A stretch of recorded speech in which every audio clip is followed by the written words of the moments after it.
Welcome to the Pastor's Podcast Friday morning, and good to have you with us today as we end out the week. Coming to you just a little bit later than I normally do. Got caught up in doing some reading this morning and was enjoying what I was reading.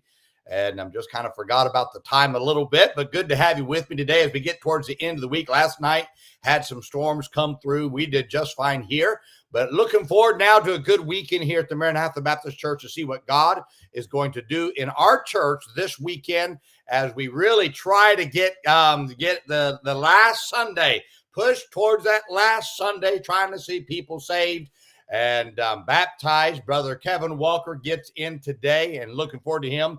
Have a Bible club tonight, too, on tomorrow with all the soul winning activities going on. And then, of course, push everything towards Sunday and getting everybody we can on property.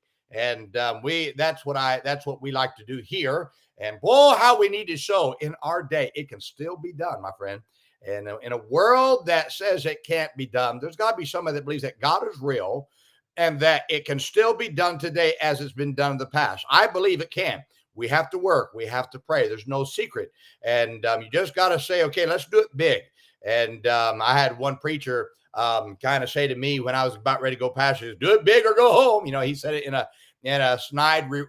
Well, that's what we're trying to do. Do it big, and we're not going to go home. We're going to do it big. And I'd much rather do it big than downsize and get rid of all my soul winning and all my bus routes. I'd much rather just kind of increase. Do it big and see what God can do in our lives. Well, today I want to talk about the phrase "in that day." In Zechariah chapter 12 and verse 3, the scripture says, "And in that day will I make Jerusalem a burdensome stone for all people. All that burden themselves with it shall be cut in pieces, though all the people of the earth be gathered together against it." 20 times in the book of Zechariah, we see the phrase "in that day." Now, God was telling Zechariah what was going to happen in the end times. Now, what these times we're talking about had not yet happened, but it will happen. He was saying that it was not happening in the present, but in that day it will happen, and you can bank on it happening, is what God was saying. The truth that really grabs or arrests my attention is that in that day is future. It's not present, it's future. And God is in each of these instances mentioned. So in other words, God is very much in our future. The God that was in our past and is with us in our present will also be with us in our future. Now, God is with us in that day as much as he was with us in the past and in our present. Now, there's some truths that we can glean from this encouragement that God is in our future. First, we be wise to follow the God who is in our future.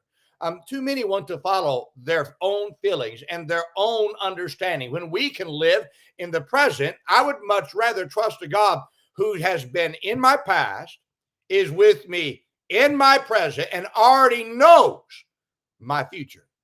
I'd much rather trust him than to trust myself with my little understanding of what I can see of what's happening right now without any foresight of what's going to happen tomorrow. You see, God's planned our lives before we were even born.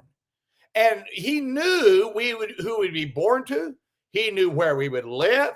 He knew what we would be doing in each stage of our lives. And he still knows where he is leading us in our tomorrow. So the best action would be for us is for us to be wise, is to trust the God, that God's divine providence that knows what my future holds. My friend, Proverbs 3, 5, and 6 comes to my mind when it says, "Trust in the Lord with all thine heart. Lean not unto thine own understanding. In all thy ways acknowledge him, and he shall direct thy paths." How can God direct my paths? He can direct them because he is already in them as much as he is already where we are today.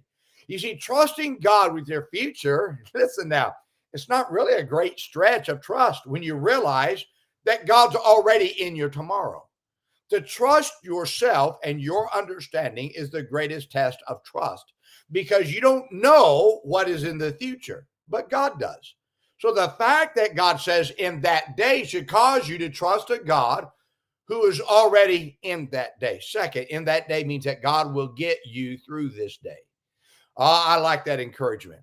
that comes from knowing that God, the God that is in my tomorrow, means that he can get me through whatever I'm facing today. Now, God's lesson to Israel was that he was not finished with them, even though, get this now, they were in hard times. It did not matter that they were in bondage. In that day, he would fulfill his will and make everything right, and one day get them to where he was going to bring them. Now, knowing that God is in your future, or what can get you through what it can help you to know that God can get me through whatever I face today. Many trials tend to cloud our perspective of what's happening in our lives. But you can trust that God can get you through whatever you face today. The God that is powerful enough to be in your tomorrow is powerful enough to get you through whatever you face today. Now, today may scream that we will not make it through our trials, but you have to have faith in God, my friend, that he knows that you'd be facing what you're facing today, and that he has the power to help you through it. So what you need to do is say, God, I need the grace for today. I don't know about tomorrow, but I need the grace for today. And all you have to do is trust God. Keep doing right, because God is capable of getting you through any trials that you face today. The God that's in your tomorrow is also in your today. And though today's trials may be bigger than any of us could ever imagine in our lives, and it seems to be taking us down, if God's in you tomorrow, can I tell you, he's going to get you through today. So trust him. Ask God for his grace. Follow him. Do his will. Do what you know you're supposed to do.